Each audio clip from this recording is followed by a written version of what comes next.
So give some kisses. Bye-bye. Say bye-bye, Tito. Bye-bye. Tito. Bye-bye. Tito.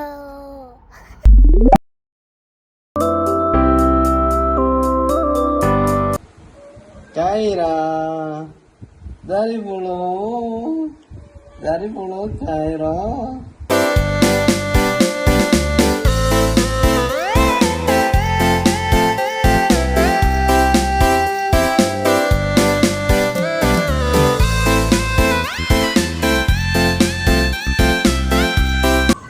Mag-tiktok ko tayo ng gamot. Pagsasabayin ko na lang para hindi ko makalimutan. Baka mamaya makalimutan ko naman. Ang dalas ko na iiwan ito isa. Kasi ito naman isa, iba naman yung pupuntahan. Iba naman ang pupuntahan itong log ito mas malaki. Ito kasi para sa diabetes at ito naman ay para sa diabetes.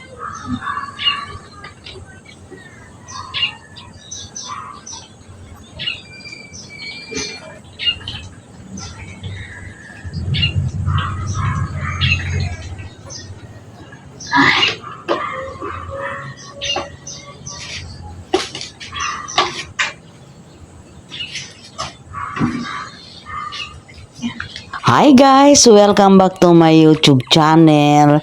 Ngayon, ang tanong, saan ba nanggagaling yung pinang-tuition fee ng aking anak? Dahil hindi po sapat po yung aking kinikita po dito sa pagtatrabaho ko po sa aking anak ay unti-unti ko pong ibinebenta yung mga property ko po sa Maynila.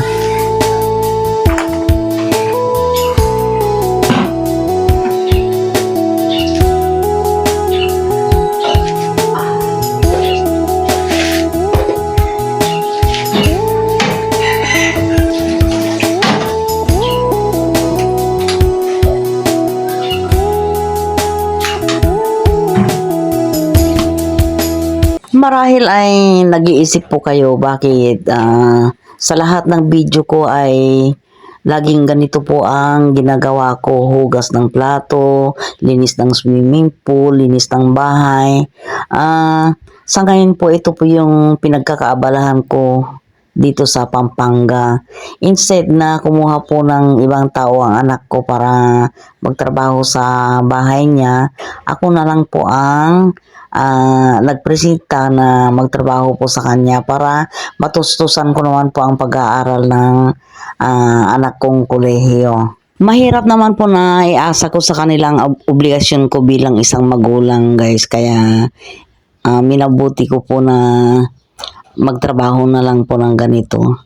At isang taon na lang po matatapos na rin po ang anak ko, makagraduate na rin.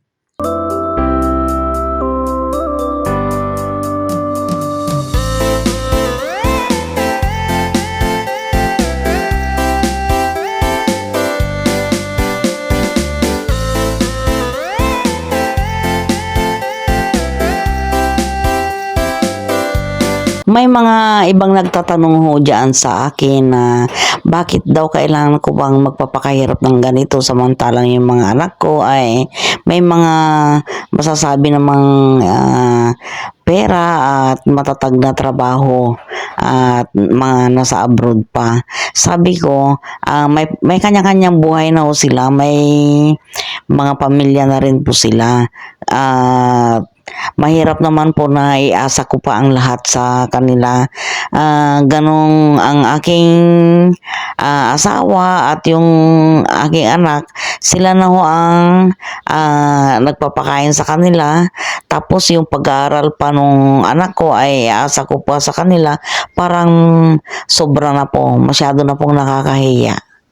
So, hanggang dito na lamang guys, at sana po ay naintindihan po ninyo at nagustuhan po ninyo ang aking ibinahagi sa inyo.